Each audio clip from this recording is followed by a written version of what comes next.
సంగారెడ్డి జిల్లా పటాన్చెరు నియోజకవర్గం బొల్లారం డివిజన్లోని పోచమ్మ బస్తీలో ఇంటి నెంబర్ 4-122 నుంచి 4-07 వరకు వెళ్లే రహదారి గత 4 ఏళ్లుగా అధ్వానంగా ఉందని Patancheru market committee director MD Imran తెలిపారు.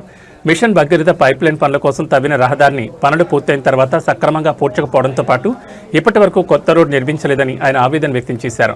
దీంతో వాహనాల రాకపోకలకు తీవ్ర అంతరాయం ఏర్పడుతోందని, చిన్నారులు రోడ్డుపై ఆడుకోవడానికి కూడా ఇబ్బందులు పడుతున్నారని పేర్కొన్నారు. అలాగే ప్రతి ఏడాది మహిళలు ఇదే రహదారిపై బతుకమ్మ వేడుకలు నిర్వహిస్తారని, రోడ్డు దయనీయ స్థితిలో ఉండడంతో వారు కూడా తీవ్ర అసౌకర్యానికి గురవుతున్నారని తెలిపారు.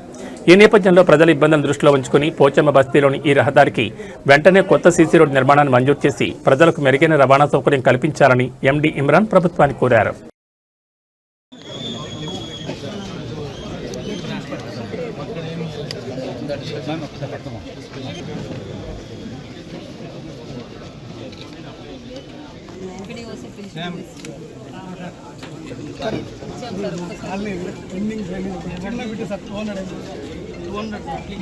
వేసుకున్నాం sir, just 200 metres CC road